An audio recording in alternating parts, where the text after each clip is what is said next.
Hi guys! Another day, another vlog. Magluluto tayo ngayon ng kare-kareng buto-buto.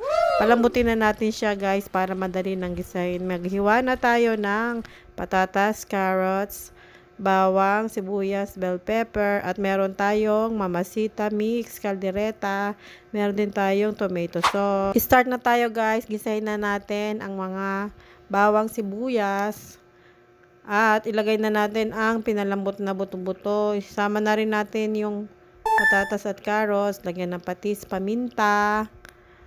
Ayan. Palambutin natin siya guys. Di ko na siya pinirito yung patatas. Kasi lalambot naman yan.